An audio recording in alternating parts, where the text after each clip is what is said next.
Hello there, my beautiful people. Welcome back to my channel. If this is your first time to be here, hi, welcome to the Simply Sarah Claire channel. And a brief introduction: on this channel we talk about beauty, we talk about travel, we talk about lifestyle, we talk about immigration, we talk about anything and everything that is interesting. We're not going to box ourselves in just one thing.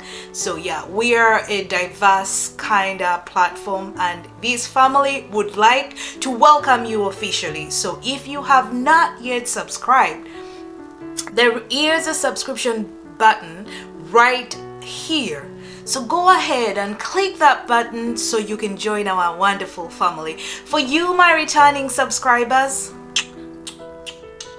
as usual, it's kisses and hugs for you. Lots of love from me. How are you doing? I hope you're doing great. It's a pleasure to have you back again, and let's go into today's video. Okay. A lot of you have been asking me, after finding out what I do, for you that have already been here, I'm sure you know this, but we'll do this for the new joiners, okay? Yeah, I'm a flight attendant, and for you that are asking me how to become flight attendants, let me give you the step-by-step process on how to begin your journey. Congratulations, first off, for you wanting to join this very interesting industry. You are going to be in for some great surprises, for amazing experiences and life-changing lifestyle. So this is how you're going to start your journey. Number one, let's identify where you want to work first. What company do you want to work for? In America specifically, there are two types of airlines. We have what we call mainline and regional. So where do you want to work? If you're looking towards working for airlines that have an international market, then you are probably looking to join a mainline, because they will fly outside the USA and to different parts of the world. So more destinations, more worldwide coverage. I said a big word, worldwide. Whew, proud of myself. So yeah, you're joining a worldwide travel company. That is what we call a mainline company. So if you're looking to go or to start small and end up in the big companies, then there are airlines that operate regional travel. They operate travel within mostly America. Why am I saying American? They operate regionally. They operate within America, and then a few of them go as far as South America and North America, and that's how far they would go. But they mostly operate within America. So we call this the regional airline. So kudos. Have you decided where you want to work? Is it mainline? Is it regional? Anywhere you start, you are starting. You're taking your first step. So after identifying that, the second step is going to be for you to pick a company. Zero down to which companies you want to work for. This you're going to get the information basically from Google, because all this is up there. Yes. Go on there, Google about these different companies, see where they operate, where they have bases. Is it within places where you would want to live? Is it places where you want to see yourself? Because at the end of the day, it's not just you on the plane. It's what happens to you after you fly or after work. So if you are looking towards staying where you are without moving to a different city for work, then look into airlines that have bases where you are currently living, and those should be your main priority. When you identify which company you want to work for, I am going to task you with your third step. Research about your company and find out what do they want in their flight attendants. The height, the weight, the requirements that they have for this position. Do you meet them? Do you think you can work with them? What do they require from you to join their team? Is it something you can work with? Is it something you see yourself doing just in case they offer you the opportunity? So answer all those questions, and this will take us to your next step. That will be formulating or working on your resume. So if you don't have a resume already at hand, you are going to go in and make yourself a good resume that will be very impressive to the people that you want to hire you. Once you have done that, your next step is going to be to go to this website. You can do this for yourself. And if you don't want to do it for yourself, there are people here in the United States of America called recruiters. I don't know how they work. I didn't use one, so I will not speak much on that. So if you are looking to do things yourself, the next step is going to be go into the website of the company that you want to work for. And once you're there, look for the career section. Career section will give you a detail of what this company is looking for, because sometimes it's not just flight attendant positions that are available. So look into what other positions are they offering, and if they are looking for flight attendants now, because sometimes airlines are not hiring, so you will not put your resume there if they don't want to hire you at that specific time. So yeah, look and see if they are hiring flight attendants at the time you are trying to apply. And if they are, then the next thing is going to be, best thing I would advise is create an account first off, and then find out if they have an email, because most times most companies will want you to first create an account and then put your information in there, upload your resume, and submit your application. That's how it all goes. And then once you have done that, if they are hiring, they are going to reach out to you specifically by email. They will let you know that they've received your application. The next thing is a waiting game. Please don't be there and ask, oh, how long is it going to take before I hear from them? I do not have the answer to that. It's going to be a waiting game, but all I can say is always refresh your email to make sure that you are not missing anything. If there is junk, check your junk, because sometimes they can reply and then the mail goes to junk mail. Only God knows how these computer things work. So yeah, if you created an account too, it's the best place to go to check on the status of your application, because sometimes even if you haven't received an email, when you go to the account that you created with this company's employment portal, you will be able to see how your application is transgressing, like if you have moved a step forward in the application process. If it's just received and they haven't yet done anything with it, yeah, this portal will tell you how or what status your application is at. Okay, it is going to be a waiting game. And once your application is received, they've gone through it, they like what they see, the next thing is you are going to sometimes receive either an email that will let you know that you have been selected to go to the next step in your application. For my company, the next step is going to be them offering you an opportunity to schedule for a video interview. The video interview is, for my company, it's a group interview where there is like a hiring, how do they call them? A hiring representative for the company on the other side, and then it's a few people on like a Zoom call.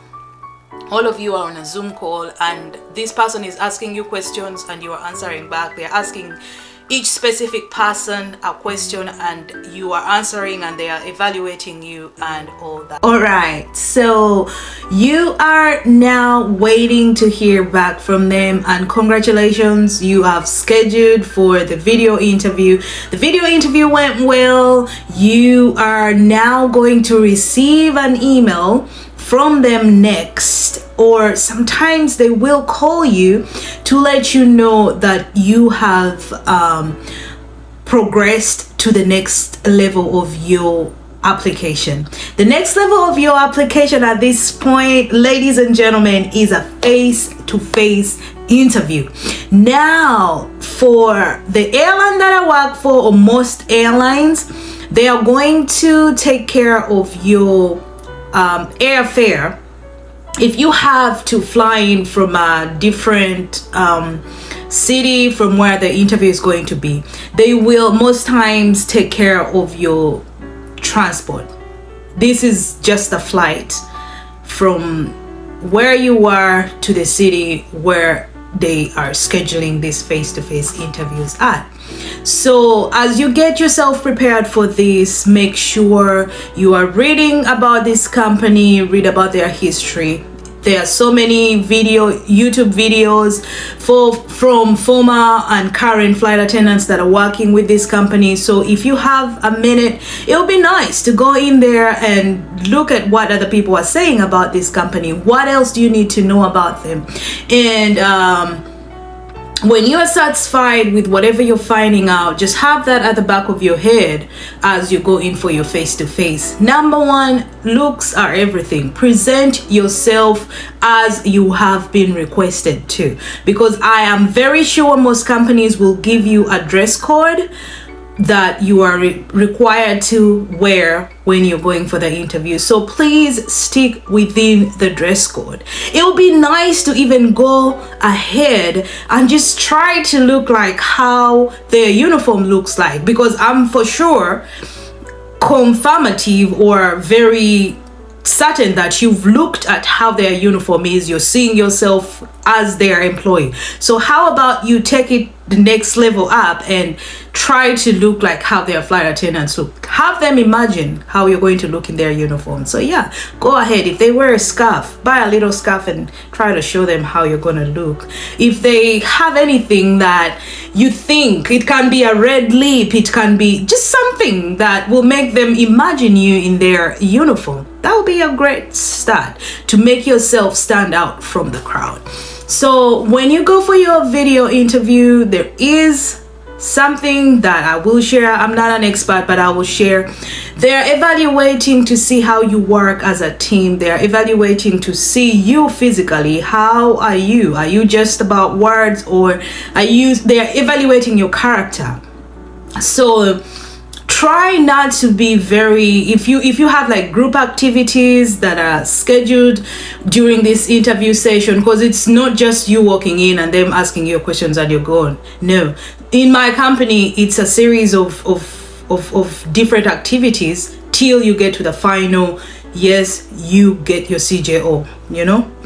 So in all these processes, in all these phases, they are evaluating you. They are looking at you. How are you working with other people? Because all of you are strangers to each other. And yeah, they are looking towards how you are relating with other people. So if you are smart enough, try not to talk over people. You can be quiet, but don't just remain silent. Don't remain unaware, or don't remain just there and let other people do. If there is an activity, participate. If you have to give a point, if you have to contribute towards a topic, don't talk over people. Give everyone an opportunity to speak. If you have no opportunity to speak towards something, you can affirm to it by just giving an additional compliment or supplement without overpowering other people that are present and trying to make yourself stand out in a weird way, if you know what I mean. So yeah, and once you're done with your face-to-face, most times most companies will tell you if you have the CJO. If they like you that much, some will give you the CJO right there and then. If they still want to think about you and whatever, or compare you to other people and make a choice from there, they will tell you that we will let you know over email. So yeah, we are praying, and no answer is always best than an answer, unless if it's a yes. So if you don't hear a no, and then if you don't hear a yes, I think it's better than, a no. So if you get your CJO, and that is what we call the conditional job offer, congratulations. So now it's going to be all entirely up to you to make sure you get this job, because this CJO is a conditional job offer. You are offered the job on condition that you pass your training. So at this point, what is standing between you and your job, your dream job, is going to be you. So make sure you start planning. When you go back home, think of how training is going to be. If you can watch videos of people that have gone through the same training, see what they're going to say. Of course, there are positive people that are going to give you positive feedback, and there are negative Nancy's that will give you feedback that is literally just negative. It doesn't hurt to know the flip side of things, keeping a grain of salt on everything you hear. Okay, don't take everything literal as you had it on YouTube, because each experience is different from each individual. So it helps to know a little bit, because if you end up going through the same situation, then at least you had a hint about it. But most of the time, what works for me might not work for you, even if we're going through the same process. Okay, so if you have gotten your conditional job offer, you have done your research, ladies and gentlemen, you are going to receive a count of so many emails from the company. This is signing the contract with them for the conditional job offer. They are going to ask you to sign some paperwork so they can do a background check on you. They're going to ask for so many documentations, and this is always corresponding through emails. So make sure you keep in touch with your emails every now and then, go through them and make sure you are at par. And then once all that is submitted, they will give you the scheduled time for you to choose from when you want to come for training. I am speaking for my company because we have different classes that go on every now and then during the hiring process. Whenever they are hiring, there are different classes that are ongoing, so they have availability for different scheduled classes. So they will give you an option of what they have available, and then you choose what works in your timeline. And going forward, it's training. Make sure if you are in training, give it all you can, because it hurts for you to go this far and then end up being excused because you didn't pass probably your exams, or you didn't socially relate with people and they can't see you fit into their culture as a company, and you are excused out of the program after going through all this, So once you have gotten your CJO, I pray that you will work towards your goal, and congratulations, you are going to get that job if you work hard and pass all your exams, your drills and everything. So that's pretty much it. I hope I can answer, or I have answered everything that you had questions about. If you think you need more clarification on a different point I said, or if you think I missed out something, go ahead, leave me a comment down below. I'll be more than happy to answer. As usual, it's been a pleasure having you with us this time around. I always end by telling you to take care of yourself. Be kind to yourself, be kind to everybody around you. Take care of yourself, and I love you. I'll see you again in my next video. Mwah. Bye.